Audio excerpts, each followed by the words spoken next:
গোপালগঞ্জে জাতীয় নাগরিক পার্টির পদযাত্রা ঘিরে গতকাল বুধবার দিনভর রক্তক্ষয়ী সংঘর্ষ, ভাঙচুর, অগ্নিসংযোগ ও ককটেল বিস্ফোরণের ঘটনায় রাত ৮টা থেকে জারি করা হয় কারফিউ।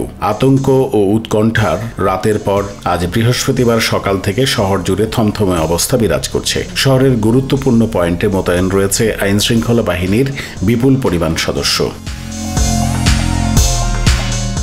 কারফিউয়ের কারণে স্থানীয় বাস চলাচল বন্ধ রয়েছে। ব্যবসা বাণিজ্য ও পরিবহন কার্যক্রমে স্থবিরতা নেমে এসেছে, তবে সড়কে সাধারণ মানুষের উপস্থিতি রয়েছে।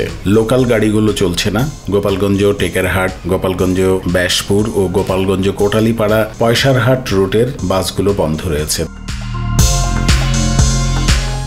গতকাল দুপুরের দিকে গোপালগঞ্জ সমাবেশ শেষে মাদারীপুর যাওয়ার পথে নাগরিক ঐক্য পার্টির গাড়িবহরে হামলা চালায় নিষিদ্ধ সংগঠন ছাত্রলীগ ও আওয়ামী লীগের নেতাকর্মীরা। এতে রণক্ষেত্রে পরিণত হয় গোপালগঞ্জ। এই ঘটনায় গোপালগঞ্জে কারফিউ জারি করা হয়েছে। সংঘর্ষে 4 জন নিহত এবং পুলিশ ও সাংবাদিক সহ 15 থেকে 20 জন আহত হয়েছে।